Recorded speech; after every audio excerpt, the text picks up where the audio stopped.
La vidéo, ça me paraît bizarre, mais en fait, il ne faut pas qu'elle dure trop longtemps parce que là, je vais parler de comment bien faire pipi, que ce soit chez l'homme et la femme. En fait, je suis obligé de le parler parce que j'ai vu plein de gens qui peuvent être tombés malades, et même moi qui ai une colique néphrétique, c'est horrible, je vous en parlerai dans d'autres vidéos. En fait, pour bien faire pipi, il faut en premier s'hydrater. S'hydrater, c'est-à-dire boire de l'eau, il n'y a pas autre chose. En fait, il n'y a pas d'autre boisson.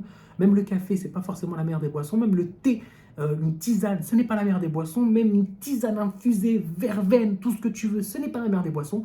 La boisson numéro 1 au monde, c'est de l'eau pure, naturelle, non gazeuse, non aromatisée, non édulcorée, tout ce que tu veux, c'est de l'eau. Donc que tu sois un homme, une femme, on s'en fiche. Juste bois de l'eau, c'est la seule boisson qui permet de se sentir bien.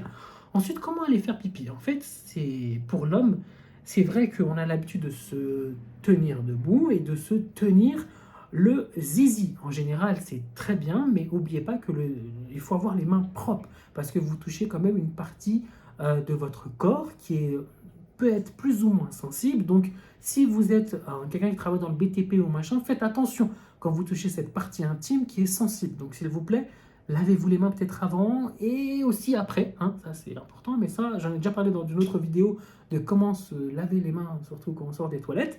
Mais bref, et donc, du coup, voilà. Ensuite, c'est vrai qu'on a l'habitude de se tenir debout, de se tenir le zizi pour aller pisser, ça c'est bien. Mais le truc, c'est qu'il faut normalement, et c'est pas une blague,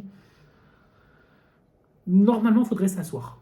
Je sais que c'est fou, mais je vous le dis. Après, on va pas se casser la tête sur ça. C'est plus rapide de se tenir debout, tac, urinoir, machin, tac, tac. Mais s'il vous plaît, pour aller pisser, quand vous n'avez pas le choix et que vous avez juste une cuvette des toilettes et non un urinoir, il faut lever le premier truc et le deuxième truc. J'ai oublié comment ça s'appelle, mais c'est le trône là. Sur le trône là, enlevez les deux. Et une fois que vous avez fini de pisser, je vous le dis, mais je sais que c'est bête, mais refermez-le. Refermez les deux. Et après, vous tirez la chasse d'eau. Oui, parce qu'il faut tirer la chasse d'eau. Parce que quand parfois je vais pisser et que je vais dans les toilettes publiques, je vois à chaque fois des mecs je sais pas. Voilà. Mais bref, je le dis parce que... Bref, on va pas perdre de temps là-dessus, vous m'avez compris. Ensuite, vous sortez, vous allez vous laver les mains. Encore une fois, hydratez-vous bien, mangez bien des légumes, des protéines, des sources bien pour que votre corps puisse bien éliminer et hydrater. Ensuite, la couleur du pipi. Trop blanche, c'est pas bon. Trop jaune, c'est pas bon. Quand vous pissez, ça fait mal. Il faut aller consulter directement. Quand c'est trop jaune pendant trop longtemps, 2 semaines, 3 semaines, c'est que vous n'êtes pas bien du tout, que ça va pas du tout. Et il faut que ça soit pas trop jaune, pas trop clair. En fait, il faut que ça soit un équilibre des deux. Vous avez l'habitude, je pense. Hein. De toute façon, quand on est un mec, on voit son pipi assez souvent. C'est comme ça. À un moment, vous avez un énorme bedon. Ça arrive et donc vous voyez jamais votre pipi. Bah, si vous avez confiance à des potes ou à votre femme, qu'elle observe votre pipi de temps en temps, ou que vous allez justement voir un urologue qui va vous aider pour ça, et aussi voir un diététicien, parce que un gros ventre, c'est pas normal, mais ça, ceci ne nous regarde pas, on parlera de ça dans d'autres vidéos. Ensuite, mesdames, très sensible, vous n'avez pas de zizi. Jusque-là, c'est... Oui, super, super, voilà, Super, voilà, c'est génial, hein, comme si vous ne le savez pas. Donc, la zézette. Alors, la zézette, c'est très simple. C'est pire que les hommes.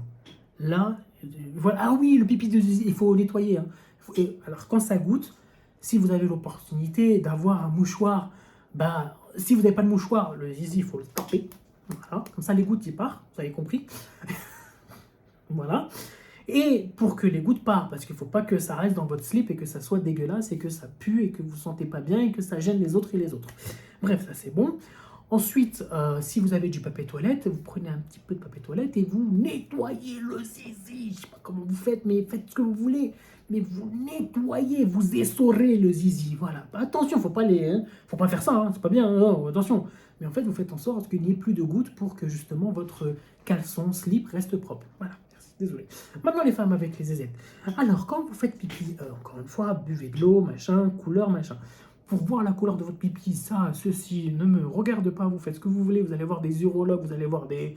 Je sais pas si le gynécologue il fait ça, j'en sais rien, c'est pas mon problème. Mais voilà, si vous pouvez observer la couleur de votre pipi de manière XY ou après, quand vous avez fini de faire pipi, vous pouvez regarder, vous faites comme vous voulez, bref.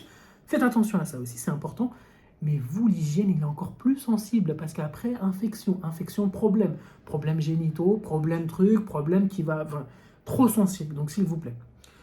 lavez-vous les mains encore, mais vraiment, genre si vous savez que vous n'avez pas les mains propres, vous avez touché votre nez, votre hanouna, vous étiez en train de jeter les poubelles, vous étiez en train de faire ci, pardon, votre enfant, vous l'avez nettoyé son trou de balle parce qu'il est bébé et que voilà, il est en train de se chier dessus et que vous avez une envie pressante d'aller faire pipi et que ça arrive, c'est normal. Et que voilà, vous avez encore les mains plein de dents et que vous dites c'est bon, j'ai mis la lingette, j'ai nettoyé le bébé et tout ça, je vais aller faire pipi. Lavez-vous les mains, c'est trop sensible en bas. Mesdames, c'est trop sensible, c'est trop, en fait, c'est trop. Vous attrapez des maladies et la cuvette des toilettes, dans des toilettes publiques ou même chez vous, désinfectez-la. Prenez des lingettes, prenez du gel hydroalcoolique, mettez, vous nettoyez, c'est trop sensible. Je peux pas vous laisser faire ça. Je peux pas, ça me fait trop mal au cœur quand après vous allez tomber sur des maladies. Ça va trop vite, vous allez avoir des boutons dans les parties génitales, ça va vous gratter, il va falloir mettre une pilule, une crème bizarre après. Non, trop bizarre. Et prenez aussi, quand vous allez dans votre, tu sais, les pharmacies, tout ça là, ou les autres trucs, mais un bon produit pour les parties génitales. Et pareil pour les hommes, ça existe, mais bref. Et nettoyez-les. Mais là, on parle du fait d'aller faire pipi, désolé. Ça, on en parlera dans d'autres vidéos. Mais s'il vous plaît, je vous parle sincèrement, s'il vous plaît, mesdames, je rigole pas. C'est trop sensible pour vous. Pour moi, c'est trop sensible. C'est une partie, tu vois, vous mettez la vie, tu vois. Donc, c'est un truc, voilà. Et quand ça pue, en plus, ça pue la merde. Quand après, à cause d'une infection, c'est pas de votre faute. C'est l'infection qui fait ça. C'est les bactéries qui fait ça. C'est normal. Et aussi chez les hommes, s'il vous plaît, nettoyez-vous. Mais ça, on en reparlera dans d'autres vidéos, s'il vous plaît, que ce soit les hommes et les femmes. Et donc, voilà, nettoyez bien la cuvette des toilettes. Faites attention aussi au papier toilette. Oui, mesdames. Le premier bout de papier toilette, vous l'avez utilisé quand vous avez tiré là. Quand vous avez tiré, utilisez-le pour nettoyer. Comme ça, au moins, ça élimine les bactéries et le truc autour, quand vous êtes dans les toilettes publiques ou même chez vous. Mais après, le reste du bout de papier toilette, quand vous allez tirer pour vous nettoyer la zézette un petit peu, parce que ça coule, on ne sait jamais, je sais pas comment, s'il vous plaît, faites attention quand vous tirez le papier toilette, il ne faut pas que ça touche le métal, tu sais, le métal en mode, tu sais, dans le gros truc du papier toilette, là, et quand tu tires et que ça coupe un petit peu le papier toilette, faites attention, d'accord? Et aussi, vérifiez que vos mains sont propres, ça ne va pas toucher des choses bizarres, ça ne va pas toucher votre téléphone, que vous n'avez jamais lavé, que vous n'avez jamais désinfecté, parce que quand vous avez touché votre zézette et que, hop, et qu'il y a une infection, et que, bref, d'accord? Évidemment, vous avez une flore bactérienne qu'il faut protéger. D'accord? Il y a des bactéries partout, tout le temps dans le corps. On est en train de. Tu sais, en soi, on est une énorme bactérie, mais entre guillemets, j'exagère, on est un système vivant, mais il y a des bonnes bactéries dans notre corps et dans notre flore intestinale, que ce soit chez l'homme, chez la femme, et pour la zézette aussi. Mais, s'il vous plaît, il faut protéger cette flore bactérienne aussi. Pour ça qu'il ne faut pas trop user forcément des produits qui sont mauvais pour le gel, les histoires intimes et tout machin. Mais, on en parlera dans d'autres vidéos, mais s'il vous plaît, faites attention quand vous touchez, quand vous essuyez, quand vous machin. C'est trop sensible, d'accord? Voilà, je vous explique comment faire pipi. Lavez-vous les mains juste après, évidemment. Ça, c'est important, c'est la base des bases. Même si je vois trop de femmes qui sortent des toilettes et qui sont rien à foutre, hein. Pire que les hommes, hein. Même pas un jet d'eau, même pas le jet d'eau sous les mains, rien à foutre. Mais ça, bah, voilà, j'ai déjà fait une vidéo sur ça. Et donc voilà, merci, comment faire pipi. Je suis obligé de vous l'expliquer. De ça. Bah oui, j'ai rien oublié. Peut-être qu'après, j'ai des choses que j'ai oubliées chez les hommes et chez les femmes, hein. Si vous avez des choses, des recommandations, n'hésitez pas à faire des commentaires. Mais c'est triste que je dois faire cette vidéo parce que j'ai vu trop de choses pas possibles. Bref. Allez, merci.